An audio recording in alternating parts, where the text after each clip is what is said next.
everyone. I'm Kelly Harrison, Associate Editor and Creative Nonfiction Editor for West Trade Review. I want to welcome you to the newest installment of our Postscript interview series. Today, I'm talking with the author of Lapse of Grief, a creative nonfiction piece we're publishing in our summer 2023 edition, written by Kayla Jessop. Kayla, thanks for joining us. Thank you so much for having me. I'm so excited. This is great. Okay, let's begin with your piece. So in the piece, you have this time structure with headings. The first one says, and we count down from there. This word before, of course, sets up the reader to ask before what. So when you wrote this piece, I'm wondering, did you start with this framing of the sections, or did this structure reveal itself through the writing process or something else? Yeah, so I had this idea of a piece that actually came from a line from one of my pieces, Five Breaths in a Funeral, or something of the title that came out in Welter a couple of years ago. And it was this idea that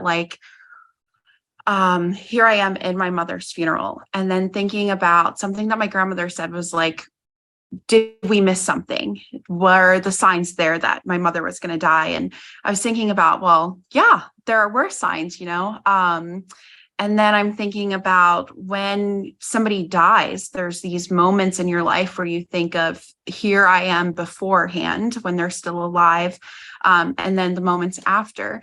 And I think very specifically about when my mom did die, where was I beforehand? Where was she?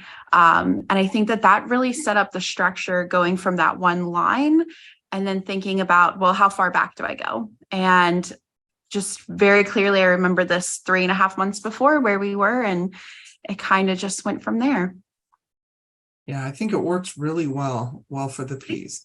So I've read a couple of other pieces that you have online. And so my question is just about writing memoir in general, and especially about very emotionally charged events in life, like your mother's death. And they're usually particularly challenging to write about because of this revisiting of trauma, grief, and other painful memories. So I'm wondering if you have any techniques for self-care or other ways that you handle revisiting these subjects in life while you're doing the writing process or the revision process? Yeah, I think that is so important, especially because most of my pieces that have come out in the last couple of years have been about my mother's death, and that's just so hard to deal with in general. So thinking about when I'm writing the piece, I go slow. I sit with it for a few days, maybe a few weeks. For this piece, I sat with it for almost a year, thinking about where I am in the moment. Are there mindful things that I could do? So watching my breathing. When I'm done with the piece, I think of, what would my mom like to do? So maybe for that, it's having a glass of wine or playing loud music that I love. I tend to send all of my pieces to one of my 5 sisters. I never know which one it's going to be, just who's available. And always my grandmother. So thinking about getting not only an extra set of eyes, but somebody to be like, wow, this is hard. Are you okay? And talking about that, I find really helpful. But I think at the end of the day, it's just like when you're writing something, you have to sit with it anyway, because you're spending so much time on the page with these horrors of your life and the trauma.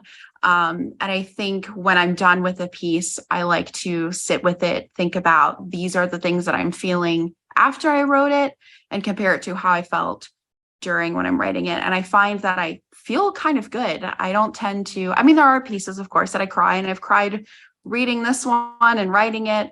But I think that there's just a sense of it's out on the page. It's hopefully going to be out in the world one day. I feel good about this. And I think it is therapeutic to write about these things. We wouldn't be writers of memoirs if everything was painful and hurt all the time. So yeah, there are definitely self-care things that I enjoy to do, but I think just sitting with it really and thinking about it over and over tends to help too. And what happens when you get feedback? Because I know that's, and this is going to tie into my next question about teaching. How can you take critical feedback about your work when it is so personal? Yeah. I think, well, it depends. My grandmother is like super honest, like to the point where sometimes it hurts my own feelings. I'm like, I am your grandchild, be kind to me. So I think that that helps. A lot of times she tends to not look at the emotional side of things, but the semantics of things and everything like that. But when it comes to like taking the criticism, I find the one that I struggle with the most is like from my sisters who knew my mom.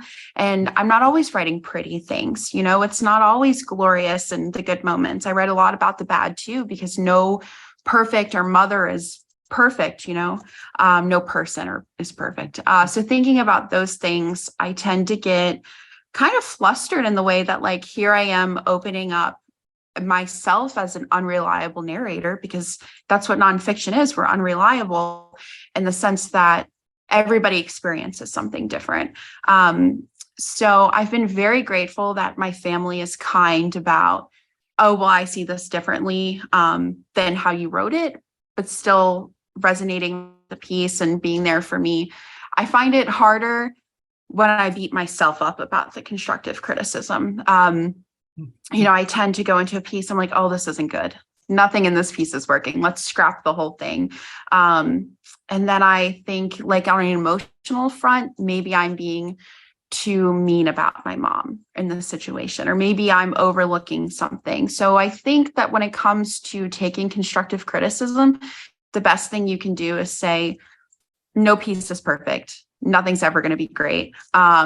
But when it comes to looking at what I can do, let me take some of that feedback in, again, sit with it. But I am naturally a sensitive person.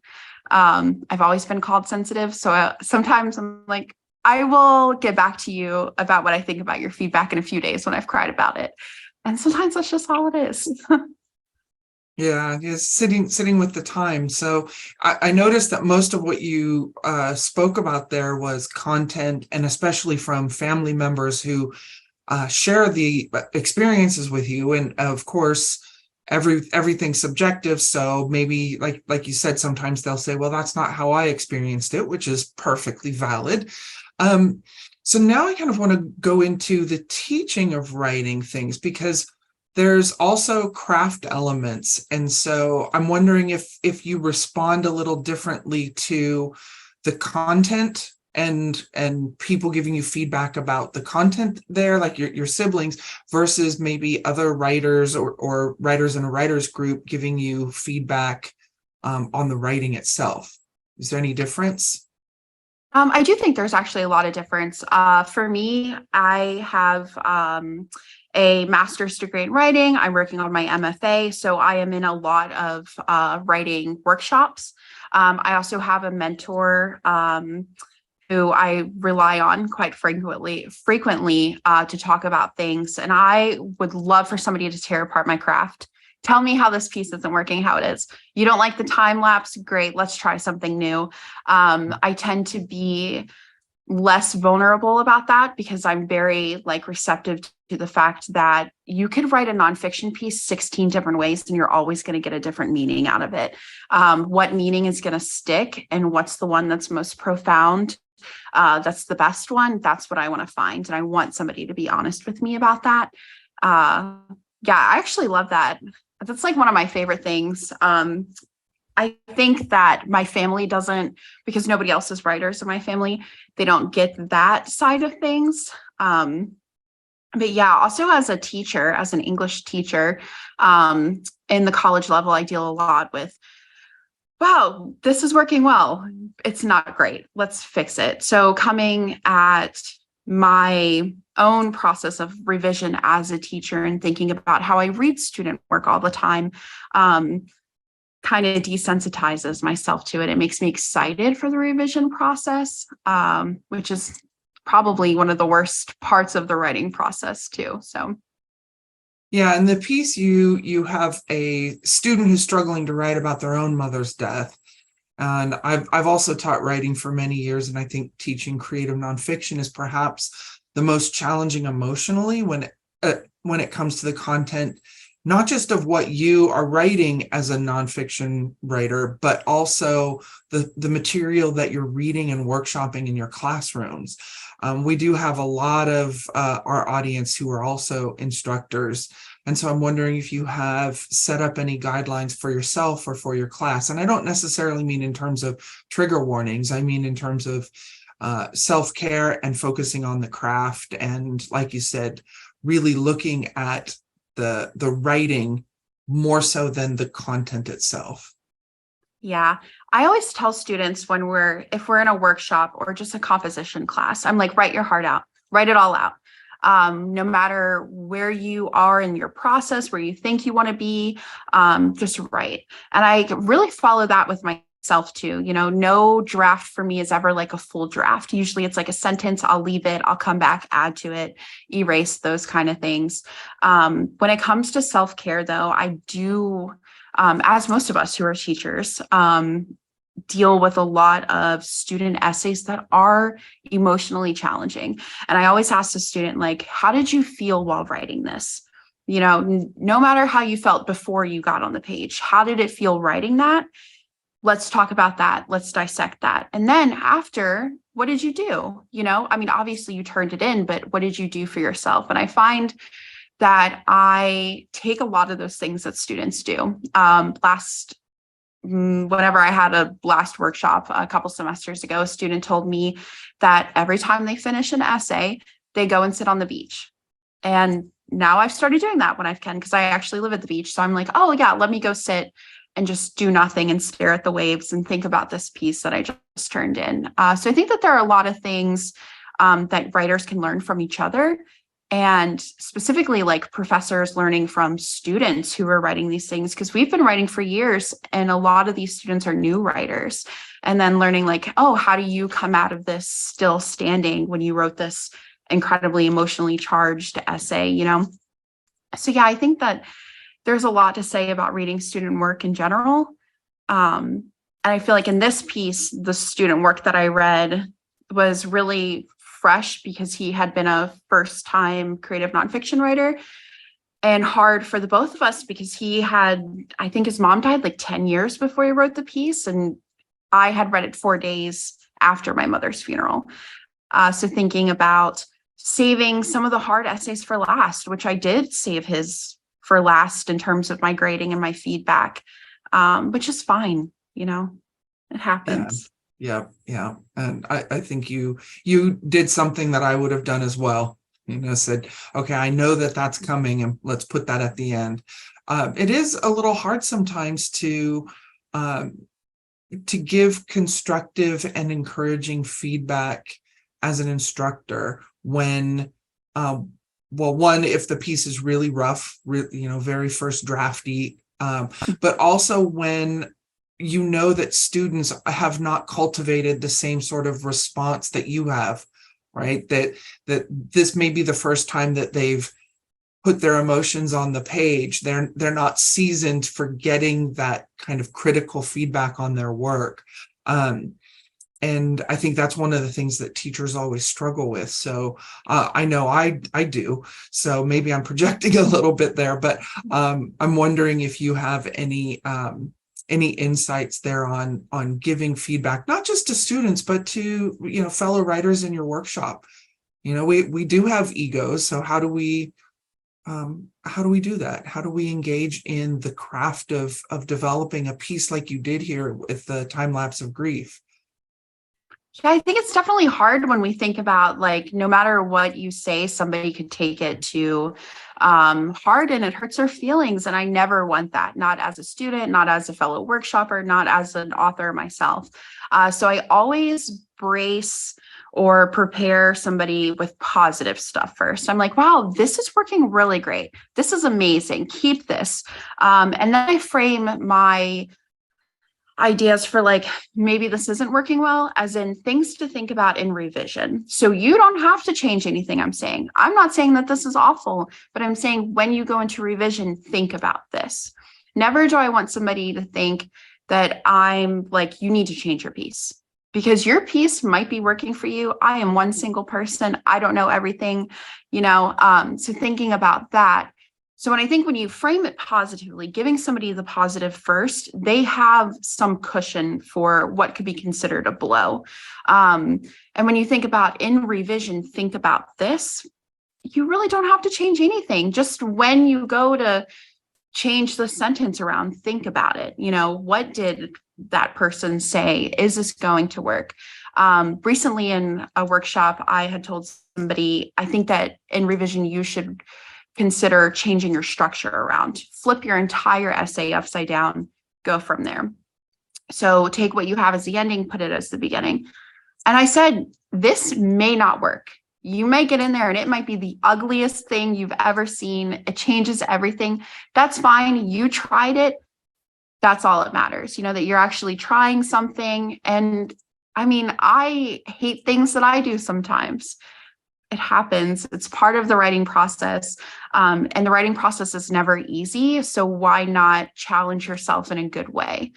Which I think, that is challenging in a good way when somebody says, let's look at it in this way.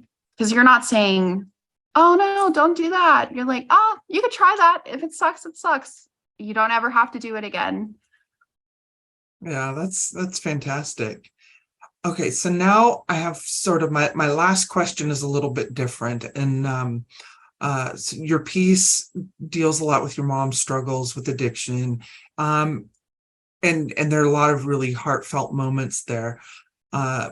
We're always looking for pieces that go into that deeper, more emotionally raw territory, but also that come back at the end to something positive and illuminating something about the human condition. How do we rise up from the stuff that happens to us? So I'm kind of wondering a little bit about either if that was something that you knew you needed to put in the work because of the work that you're doing as a MFA student, or if that was something that naturally just came out of the story. And then also sort of connected to that is, who do you read? Because I think when we read and we admire people's work, that tends to influence us in our own writing. So maybe it's kind of a little bit of a leading question, but I think for this piece, I really wanted to end on a positive note because right from the beginning, the piece is not positive. My mom and I are looking at this Facebook post of her ex-boyfriend who's dying from a staph infection from needles. And it kind of leads into, I never talked directly about the piece. Like I talk about that my mom kills herself, but we don't talk about how. I just kind of leave it up in the air, leave it in the open. And the truth of it is that my mom went and overdosed on drugs that she hadn't had in 10 years, 13 years, however long we think about it. And so much of this piece is so heavy with vulnerability, not just mine, but my mom, who I'm putting all of her business out here on these 7 pages, thinking about how I felt writing this piece. I didn't feel positive. I was sad. It hurt. And I thought about, what do my sisters have to do with this piece? Because they're in this piece too.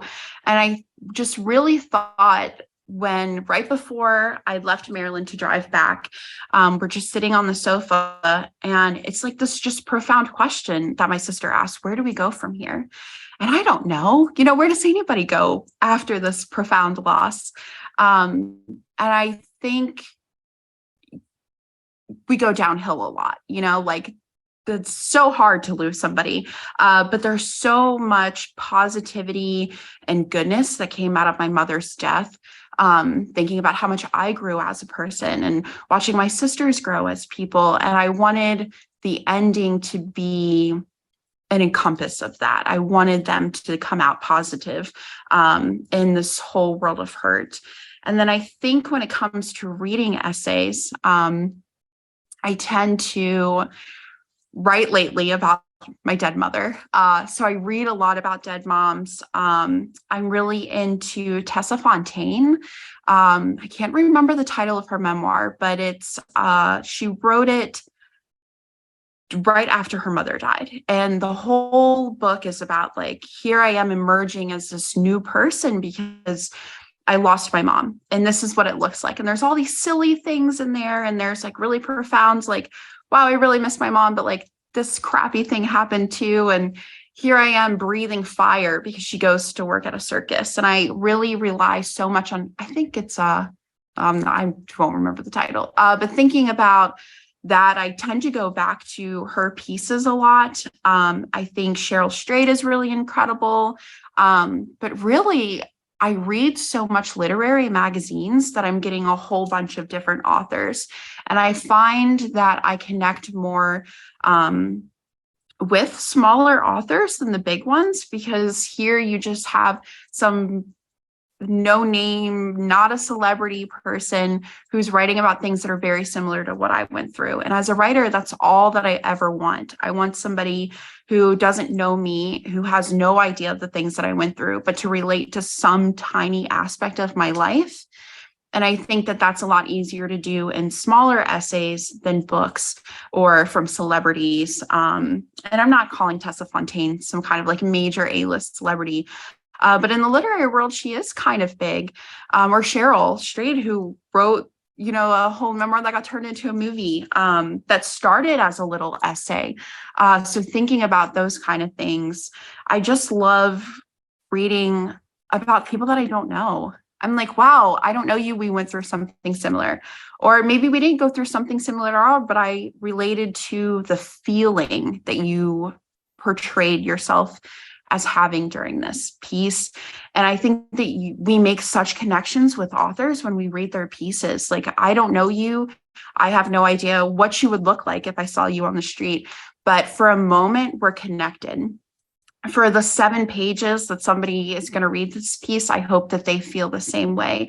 And I hope that they're like, wow, this is relatable in the sense that I also have a dead mom, or I have a mom who struggled with addiction, or I thought that my mom was going to kill herself and I still didn't go see her because it's hurtful for me. Or maybe they're just like, wow, she's got a cool essay about grief in terms of time, and that's enough for me. We shared a bonding moment in that time. And I don't know, I just love reading essays like that. And I hope that I never lose that connection with people when I read their work. And I feel like I'm always learning too when I read new work, like picking up different techniques, like, oh, I love that writing style. And I think that so much of small literary magazines, or even the big ones, encompass that with the authors that they have. So everybody asks me, who do you read? And I'm like, I don't know. I read everybody. I should get better about reading nonfiction memoirs, but. I think that's actually a perfect place to end our time together. And I know that the people who sit down to read your piece are going to feel connected to you, and they're going to really feel that same emotional experience that you crafted in this piece. So thank you so much for joining us. Thank you so much for having me. I appreciate it so much, and I'm honored, really.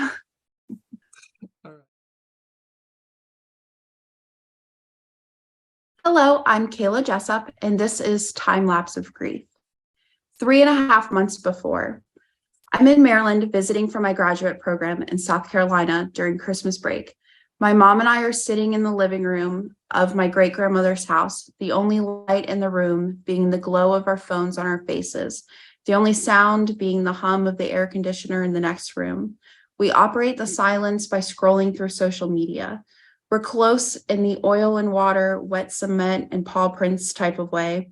According to his daughter on a Facebook post, her ex-boyfriend is dying in the hospital with a staph infection from shared needles. While he's blocked on all her social media, we're still close to his daughter. My mom turns her phone to show me the recent picture the daughter posted of them in the hospital. She turns her head so fast that her long blonde hair tickles my face. I watch my mom's face harden, the first of her wrinkles that appeared only this year at 37 years old, succumbing to the push of her brows together into a firm line, boring her green eyes into my blue. You'll never have to grieve me like that, she promises. You know that, right? I know, I say, We had this conversation multiple times during the last 2 weeks of December, that our newsfeed had been flooded with posts of him, how grateful she'd been for her almost decade of sobriety, how disgusted she felt that he had turned to drugs, and how devastated she was for his daughter. How could he do that to her? She asked each time we brought the situation up. At 22, I hadn't had the fear of her overdosing since she put the needles down since I was 13. Still, my stomach curled and knotted at the thought, at the remembrance of growing up with that dread. She turns her attention back to her phone, and the silence takes over the room again. I comment on the post that we're here if we're needed. 3 months before.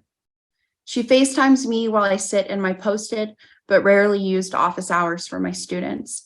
It's one of our rituals. We call during the most mundane parts of our day, rarely talking about anything important or pressing. We haven't talked much in the last 2 weeks, spending our days mostly avoiding each other, except for small comments on social media, allowing her unspoken apologies and my disappointment in her recent actions to grow distance between us. So I got a call back from a server's position, she says, her perfect denture-filled smile making my heart warm. She hadn't been smiling much in the last month, spending more days with tear-soaked eyes than not. I congratulate her and listen to the details of the position. She'd been looking for a job for the last 2 weeks after being fired from the one she had and loved for 2 years. Irreparable differences, she had told me weeks ago, when much to my surprise, she came to her grandmother's house earlier than her shift was meant to end. I let the lie slip off her tongue, but we both knew what really happened. She was fired for being intoxicated at work. Earlier that evening, it became clear to me that while I watched her get ready for her shift that night, that my mother, a prone alcoholic and value enthusiast, was back on the cycle of mixing a glass of wine or 3 with her favorite pill. She did this for a few months every year, only getting sober to repeat the process. It was exhausting. A student comes in then. I tell her I love her and that I will call her back later, ending the call by asking my student what brought him in. I want to write our upcoming nonfiction essay about my dead mom, but I don't know how. Can you help me? My student asks. 7 weeks before. I'm on my living room sofa when my mother calls me while sitting in a Walmart parking lot in hysterics. Her hiccups from trying to catch her breath through the tears interrupt her speech. I could die right now and feel better, she sobs into the phone. She tells me about a fight she had with my aunt, about how her family is mad at her for drinking again. I can tell by the slur in her voice that she's been drinking this evening. I ask her to stay put while I check her location and tell her that I'm ordering her an Uber. I tell her that we're not mad, but worried, that we love her. I will tell her to go home, to go lay in bed, and she might feel better. She tells me then that she won't make it home, that she swallowed a bottle of Valium and washed it down with a pint of vodka. Just let me die, she tells me when I ask her to hold on while I cancel the Uber and call the ambulance. She spends 2 weeks in a psychiatric hold with no phone privileges. I don't go to Maryland to visit, too wrapped up in classes and my own hurt, but I text her dead phone each night and tell her I miss her. 5 weeks before. She attends her first AA meeting. On FaceTime after the meeting, she's laughing while telling me she made a new friend. I think I'm going to like it. I'm so proud of you, I tell her. The next day, she goes back to a meeting, stumbling into the room with empty mini bottles filling her purse. 4 days before. I'm back in Maryland during my extended spring break because of COVID. My aunt, 4 out of 5 of my sisters, and I are standing in the parking lot waiting for my mom to join us on a hike. She was supposed to be here an hour ago, and an hour before that, and an hour before that. By the time she swerves her Ford Explorer into the parking space, I can tell by the crookedness of her parking and her slow pace and grabbing her purse from the front seat that she's dazed. Maybe she's flustered from being late. She stumbles out of the car, gripping the door handle to gain her balance. The truck is high off the ground. It's easy to trip. She sways back and forth as she walks over to us. She told me this morning she didn't sleep much last night. Standing in front of me, her eyes are red, and her breath stinks of cheap beer. Her 1-month chip holds no meaning now. 3 days before. I stopped by my grandmother's house to visit my mom, only to arrive to find her asleep in the room. I kiss her head, move the blanket up her shoulder, and walk out of the room. I tell my grandmother to have her call me when she wakes up. The next day, I spend the majority of my 8-hour drive home thinking of how I should have woken her up before I left so that I could have given her a proper goodbye. I replay over and over the conversation we had the day before when she eventually woke up. They announced travel restrictions. I have to drive home tomorrow. I love you. Moments before. I'm binge watching The Tiger King on Netflix while sprawled out on the couch. My boyfriend comes into the living room with a worried look on his face. It's not his usual look. He's a poster child for emotional maturity. Where's your phone? He asks. I haven't checked my phone since Carol Baskin killed her first husband hours ago. In the room, I think. Why? Everyone has been calling me looking for you. Like my mom? What's wrong? I don't hear a response because I'm walking into the bedroom to check my phone that's on the charger. 33 missed calls, 18 texts, and 6 direct messages on Instagram from my aunt, sisters, and grandmother. I return the call. I'm standing on my balcony, looking at the river that is my backyard, my own feet swaying back and forth, matching the river's current. There's a knot in my stomach. My heart pounds loudly in my ears from my heavy breaths, and my sweaty palms struggle to hold my phone as I ask, is everything okay? 3 hours after. I'm walking into my local gas station with tear-stained cheeks. The cashier eyes me curiously as I walk through the wine section and choose a random red, then walk to the cooler of beer and stare at the glass. I stand there long enough for my boyfriend to fill his gas tank, sweep behind me, and ask if I've decided on a drink. I grabbed what was my mom's favorite cheap but strong drink, steel black cherry. At the register, the cashier doesn't make eye contact with me as I grab my wallet as he bags my drinks. It'll get better, the cashier says with a small smile. My mom died, I want to say. But there are no words, just a locked jaw and tight lips, a pit in my stomach, a pinch in my freshly bruised knees from falling when my aunt told me the words I can't stop repeating in my head. The police found her body. She killed herself. I walk out without grabbing my card or the bags of alcohol. I bump into someone as I push open the door. I don't stop to say sorry or to look at them. I climb into my boyfriend's Jeep and wait for his return. 4 days after. It's the day after my mother's funeral. My students turned in the rough draft days ago, and I saved for last the essay from the student who also has a dead mother. I'm sitting in the quiet space of my aunt's kitchen in the early hours of the morning before my sisters wake. Just get it over with, I say as I open the document.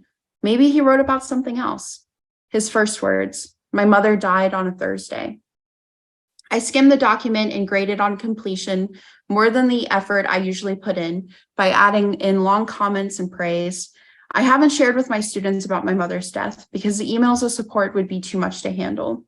I can hardly keep track of the messages of condolences on social media. The dozens of missed calls and texts I had from friends and family already make me tired. I only wrote a few comments on his draft, the only one of substance saying, I'm sorry for your loss. I close my laptop and weep into the cold cup of coffee I poured hours ago. My youngest sister, Samara, only 14, but appearing so much older in the last few days, comes into the kitchen and hugs me. She cries too. 2 weeks after. It's the night before I leave to go back home to South Carolina. 2 of my 5 sisters and I are in the living room, sitting in silence, sprawled out on opposite sofas. Where do we go from here? Trinity asks, breaking the silence. Hermione looks at me, waiting for an answer. You two focus on school and I'll finish up the semester. We'll go back to doing what we need to do. No, I mean, where do we go from here? I don't want to tell them that I don't know, that even at 22, 6 years and a day older than they're 16, I don't have all the answers. I think of all the places we do go from here. Graduations, relationships, births, and deaths. I take a long time to respond, so much so that Hermione asks if I heard what Trinity said. I think we just try to breathe. We go back to the silence.